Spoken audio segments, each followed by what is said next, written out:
9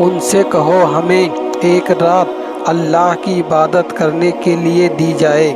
جب حضرت عباس نے ایک رات کی مہلت کے لیے کہا تو انہوں نے آپ کی بات مان لی۔ جب تک 9 محرم کی تاریخ آ گئی تب تک ہم حسین کو یہ یقین ہو چکا تھا کہ یزید کی فوج کا مقصد صرف اور صرف مجھے شہید کرنا ہے۔ اس کے علاوہ یزید کچھ بھی کرنے کے لیے تیار نہیں ہے۔ اس لیے حضرت امام حسین نے 9 محرم کی رات میں اپنے تمام خیمے والوں کو ایک جگہ پر اکٹھا کیا اور آپ نے کہا کہ یہ بات تو طے ہو چکی ہے کہ یہاں پر موجود سبھی لوگ 2 دنوں کے اندر شہید کر دیے جائیں گے، اس لیے یہ موجودہ آپ میں سے جو بھی واپس لوٹنا چاہتا ہے وہ لوٹ سکتا ہے۔ حضرت امام حسین نے فوراً خیمے میں جل رہے تمام دیوں کو بجھوا دیا اور اندھیرا کروا دیا تاکہ جو بھی جانے چاہے وہ بے جھجک چلا جائے۔ تھوڑی ہی دیر کے بعد جب دیا کو دوبارہ جلایا گیا تو سارے کے سارے لوگ بیٹھے آنسو بہا رہے تھے، یعنی کوئی بھی حضرت حسین کو اکیلا چھوڑ کر جانے کے لیے تیار نہ تھا۔ دوستو، آخرکار 10 محرم کا دن ہے اور حضرت امام حسین رضی اللہ تعالیٰ عنہ کے بیچ جنگ ہونا شروع ہو گئی۔ جہاں ایک طرف یزید کی ایک بڑی فوج تھی تو دوسری طرف حسین کے ساتھ صرف 72 لوگ تھے۔ اتنے میں فوج یزید کا حملہ شروع ہو جاتا ہے اور ہر شہید شہادت کا جام خوشی سے پی لیا کرتا ہے۔ حور شہید ہوتے ہی کبھی قاسم شہید ہوتے ہیں تو کبھی علی اکبر شہید ہوتے ہیں تو کبھی اون محمد شہید ہوتے ہیں۔ 3 دن کے پیاسے امام حسین کے گھر والوں اور تمام لوگوں یزیدی فوج سے جنگ کرتے رہے اور ایک ایک کر کے شہید ہوتے گئے۔ حضرت عباس علمدار سے حضرت امام حسین کے 6 مہینے کے بیٹے علی اصغر کی پیاس نہیں دیکھی گئی۔ آپ کو ایک مشکیزہ لیا اور گھوڑے پر سوار ہو کر نہر فرات کے کنارے پہنچ گئے اور آپ نے ایک مشکیزہ بھر لیا، لیکن جب آپ نے پانی لے کر واپس لوٹنے لگے تو یہی فوج نے آپ کے اوپر لگاتار تیر برسانا شروع کر دیا تھا۔ حضرت عباس جب تک حضرت امام حسین کے پاس تک پہنچتے پاتے تب تک یزیدی فوج نے لگاتار تیر چلا کر حضرت عباس علمدار کو شہید کر دیا تھا۔ اس راہ حضرت عباس علمدار شہید ہو گئے۔ اس طرح ایک ایک کر کے تمام اہل بیت کے نوجوان شہید ہو گئے اور ہاشمی شیر شہادت کا جام پی لیتے ہیں۔ دھیرے دھیرے کر کے جب حضرت امام حسین کے سبھی لوگ شہید ہو گئے تو اس کے بعد حضرت امام حسین نے خود میدان میں تلوار لے کر نکلنے کا فیصلہ کیا۔ امام حسین اپنی تلوار سے کافی لمبے وقت تک یزیدی فوج کا اکیلا مقابلہ کرتے رہے۔ حضرت امام حسین کے تنہا ہونے کے باوجود بھی آپ کے مقابلے میں کوئی بھی رہنا نہیں چاہتا تھا۔ اس کی صرف ایک ہی وجہ تھی کہ آپ حضرت علی حیدر کرار کے بیٹے تھے۔ یزیدی فوج کو یہ یقین ہو گیا تھا کہ ہم کسی بھی طرح سے حضرت علی کے بیٹے کا مقابلہ نہیں کر سکتے۔ اس لیے یزیدی فوج کے کمانڈر نے اپنے تمام فوجیوں کو امام حسین کے اوپر ایک ساتھ حملہ کرنے کا حکم دیا۔ پھر تمام یزیدی فوج کے سپاہی حضرت امام حسین پر ایک ساتھ مل کر حملہ کر رہے تھے، لیکن اس کے باوجود بھی امام حسین لگاتار یہ ثابت کر رہے تھے کہ باطل چاہے تعداد میں کتنا بھی ہو لیکن وہ ایک اور سچ کے مقابلے میں بالکل بھی نہیں ٹک پاتا۔ جب حسینیت اور یزید کے بیچ سب سے خطرناک جنگ چل رہی تھی کہ اسی بیچ میں اچانک سے نماز عصر کا وقت ہو گیا۔ حضرت امام حسین نے ایسے مشکل وقت میں کی ایسی زخم حالت میں بھی عصر کی نماز پڑھنے کا ارادہ کیا، جبکہ چاروں طرف سے حملہ لگاتار ہو رہا تھا۔ تو حضرت امام حسین نے جیسے ہی نماز پڑھنا شروع کیا اور یزیدی فوج کو وہ موقع مل گیا جس کا وہ لوگ ایک لمبے وقت سے انتظار کر رہے تھے، یعنی جیسے ہی حضرت امام حسین سجدے میں گئے، سمر نے اپنی گردن پر تلوار چلا کر آپ کے سر کو جسم سے جدا کر دیا۔ حضرت امام حسین کی شہادت کے بعد آپ کے سر مبارک کو نیز پر رکھا کر پورے کوفہ میں گھمایا تھا۔ آپ کے سر مبارک کو گلی گلی میں گھما کر جلوس نکالا گیا تھا۔ کربلا کی اس جنگ میں حضرت امام حسین کے گھر والوں میں سے صرف آپ کی ایک اولاد ہی بچی تھی جس کا نام حضرت زین العابدین تھا۔ اس کے علاوہ حضرت امام حسین کے قافلے میں تو تمام عورتوں کو قید کر کے کوفہ لایا گیا۔ بھلے ہی اس دن امام حسین کو شہید کر دیا گیا تھا، لیکن آج بھی حضرت امام حسین پوری دنیا میں قیامت تک کے لیے زندہ ہیں اور یہ زندہ ہی رہیں گے۔ ڈوب گیا شام کے اندھیرے میں حسین، چمک اٹھے دنیا میں روشنی کی طرح۔ حضرت امام حسین نے اسلام کے لیے اپنے آپ کو اور اپنوں کو قربان کر دیا، اور ہمیں یہ سب ملتا ہے کہ کسی بھی حالت میں نماز نہیں چھوڑنا۔ حضرت امام حسین رضی اللہ تعالیٰ عنہ نواسۂ رسول صلی اللہ علیہ وسلم اگر